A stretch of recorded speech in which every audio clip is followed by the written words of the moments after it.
Welcome to part 2 of our story. In part 1, we journeyed through how Adaku and Adis came into the world, and the vengeful chaos Adaku left behind in Omigui. We followed Adis as she entered Queen Margaret Memorial Academy, where she faced cruelty, bullying, and silent pain. But what they didn't know was that Adaku, her identical twin, never allowed anyone to bully her sister. And now, Adaku has returned. And this chapter marks the beginning of her revenge. Now, in part 2, the game begins. This is the story of revenge, so stay tuned. If you're new to Savannah Storytime, don't forget to hit the subscribe button and turn on notifications so you never miss another unforgettable tale.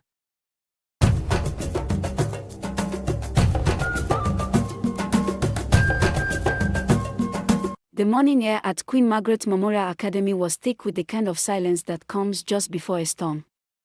Then, she entered without hesitation. The white ribbon in her hair fluttered faintly as she moved, perfectly tied, perfectly deceiving. There was no Adis here, but Adaku, the other twin. The one born with teeth sharpened by pain, and a soul stitched with rebellion. She walked down the hallway, head high, the sun casting long shadows behind her like ancestral spirits following her stride. She was calm, collected. But within, her chest beat with the drums of ancient reckoning. And then, she opened her locker.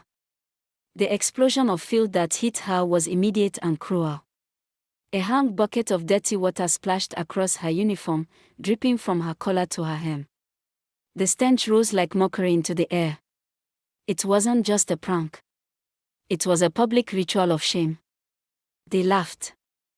Gloria's voice pierced the hallway like a poisoned arrow. Village rat. Still smells like home. Phones were raised. Screens glowed. Fingers tapped. But Adaku did not tremble. Instead, she stood there, soaked and still.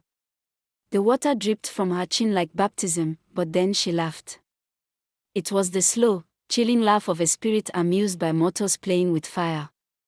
It was hollow. It was sharp. And it quieted everything. Even the birds paused mid-song. Her gaze swept across them, not blinking, not flinching. It held them like a knife pressed to the throat of their pride. One by one, they lowered their phones. They didn't understand what they saw. But something in their blood warned them. Then, without a word, she turned. She walked away. Her steps were steady, like someone who had expected betrayal and came prepared. Minutes later, Adaku had just finished changing into her second uniform, one she had packed out of a strange instinct, as if fate had whispered a warning in her sleep. As she stepped out into the dusty afternoon light, her eyes caught movement, two figures walking briskly with the rhythm of hush-hush matters. Gloria, with her shoulders squared and head high, and Linda, always half a pace behind like a loyal shadow. Adaku follows them. She moved like silence itself, her breath calm, her steps measured. They stopped near the edge of the block, where a lone stone sat like a forgotten bench. No was already there, crumpled, broken, smaller than her usual self. Her palms covered her face, her shoulders trembling under the weight of something far greater than school stress. "My father's been arrested," she choked out, her voice watery and cracked like dry harmattan lips. "He was arrested last night. They seized everything, our house, his accounts, everything. But the company is trying to keep it quiet. They don't want it to go public until they've recovered everything." Linda placed a comforting hand on her back, doing her part with practiced sympathy. "Don't worry, it will pass." But Gloria kept quiet, standing still, and didn't say a word. From her hiding place, Adaku watched it all. She heard every word. Something shifted in her. Not pity. Strategy. Later that day, in the stillness of the library, Adaku found Anita, head buried in a literature text, glasses slightly slipping down her nose. She sat across from her, calm, collected. You said Gloria and her friends always force you to help with their assignments, right? Anita nodded absently, brushing her braids behind one ear. Every week. Even today, they dumped theirs on me again. They barely even say thank you, but bully me. Adaku leaned closer, voice like silk over steel. Get me their phone passwords. Anita blinked. What? Why? Adaku didn't raise her voice. She didn't explain. She simply replied with a calmness that could frighten thunder. For justice. A few days later, it was a regular sports day at Queen Margaret Memorial Academy. Nothing unusual. The air carried the scent of some warm jerseys, dried grass, and that restless energy of youth set loose from classrooms. Students shouted across fields, teachers clapped lazily from shaded benches, and whistles echoed like birds calling across the compound. Gloria and Linda were on the tennis court, rackets in hand, performing for praise as always, laughing, tossing their braids, competing less for points and more for admiration. No, calm and thoughtful as ever, sat beneath a tree near the chess pavilion, her fingers tapping a pawn forward with silent precision. She had no idea that the game she was playing was nothing compared to the one already in motion behind the scenes. Adaku, feigning illness, had asked politely to rest in the school clinic. The nurse agreed with a sigh and left her unattended. It was all she needed. She had studied the timetable like scripture. She knew this was the exact Thursday the school's security cameras underwent maintenance. She slipped out of the clinic like smoke from a cooking pot, silent, undetected, into the back locker room reserved for female staff and select students.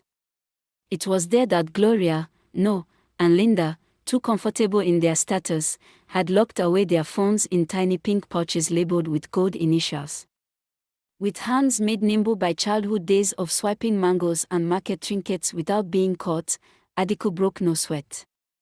She retrieved their phones, punched in the passwords Anita had earned through manipulation marked as assistance, and vanished into the girls' toilet. And then, she began to see. She saw on Gloria's phone screenshots of mocking messages filled the chat history.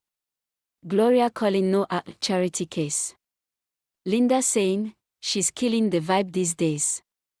Plans laid bare, exclude her from birthday trips, embarrass her at an upcoming dinner.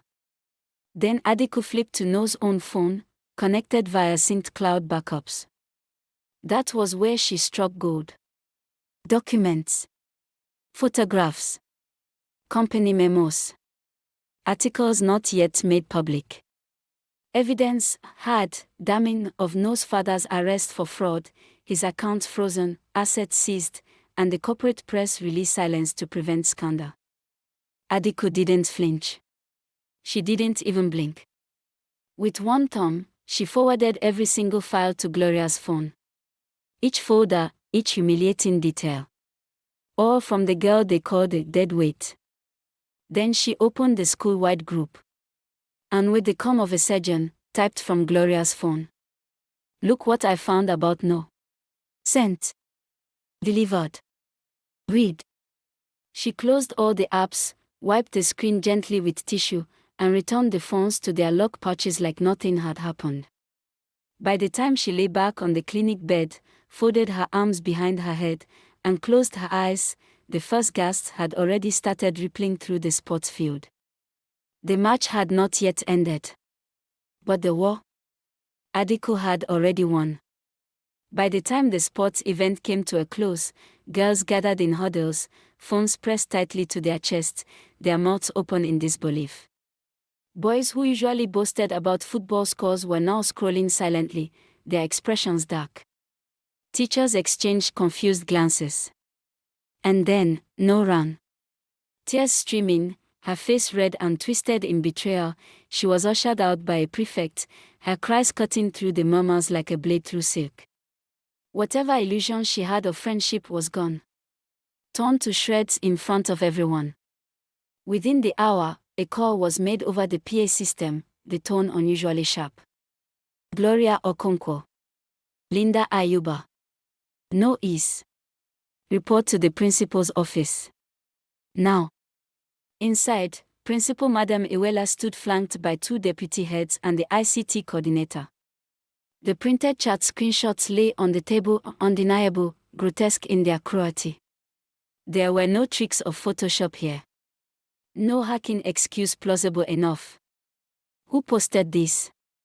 Why was this sensitive content shared to the entire school? Do you girls understand the weight of this defamation? The questions came like rain, cold, heavy, and relentless. Their phones were retrieved on the spot. The chats. Unedited. The evidence. Clear. Their words. Betrayal on display. Gloria stuttered, her confidence crumbling like soaked paper. We didn't send it. Someone must have. Her voice cracked, then screamed. We didn't post it ourselves. But the room did not flinch. Even Madam Iwela's glasses lowered slightly as she stared over their rims. But you wrote them. Silence. Heavy and suffocating. It didn't matter who had posted it. The messages were theirs. The contempt, the mockery, the betrayal, they were all signed with their tone, their rhythm, their fingerprints. Linda broke into tears, trying to appease No, and Gloria stared hollowly at the floor. Adaku had struck once. And she had struck deep. The next day at school, Adaku, calm as a silent drum before thunder, walked down the stretch of Block C corridor. The chatter around her was the usual mix of boredom and borrowed laughter until the air shifted. No was absent from school. Gloria and Linda emerged from behind the staircase, their faces painted not just with makeup but with rage. Their pride, once unshakable, now hung by a thread fraying fast. Mascara streaked their cheeks like war paint watered down by frustration. As they approached, Adaku laughed hard. They stepped forward like royalty scorned. You think you're smart, you village girl. Linda pushed her. You village bee. She never finished. Like lightning summoned by insult, Adaku struck. Her fingers found Linda's hair and yanked her toward the metal railing with the kind of precision only pain can teach. She didn't stop. Adaku unleashed her fist with the rhythm of a masquerade drum. Each punch was a punctuation. Gloria tried to intervene but met the same fate, her face colliding with knuckles that knew no mercy. Blood made its entrance, not gushing, not theatrical, but just enough to crown the moment with dread. A thin line traced its way down Adaku's elbow, mingling with her sweat, blessing the concrete floor with crimson drops. Students screamed. Teachers ran, their footsteps clumsy, too late to catch the storm. But Adaku was already gone, moving fast, like a child born of wind. She reached her locker with breath still steady, hands unshaking. From the bottom, she retrieved a small plastic bottle, Zobo, thick and red, like blood made of hibiscus and spite. Without hesitation, she uncapped it, poured it over her uniform, then tilted it against her own scraped arm. The dark stain bloomed across her blouse like an open wound. And then, gracefully, deliberately, she fell. When the school security arrived, they found her crumpled on the floor, her eyes closed, her body limp. A heroine collapsed under the weight of injustice, or so it seemed. The students rallied like bees around their wounded queen. She didn't start it, they shouted. They attacked her. We all saw it. The narrative was written before the staff could ask a question.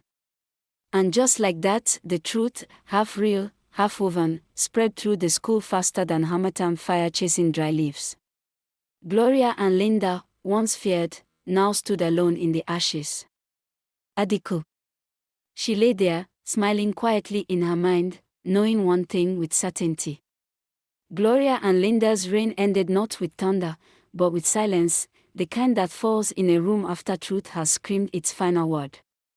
The school authority, once blind and proud, had no choice but to act. The girls were suspended immediately, their polished shoes no longer echoing through the tiled halls. The tapestries of arrogance they wore had unraveled in one public disgrace.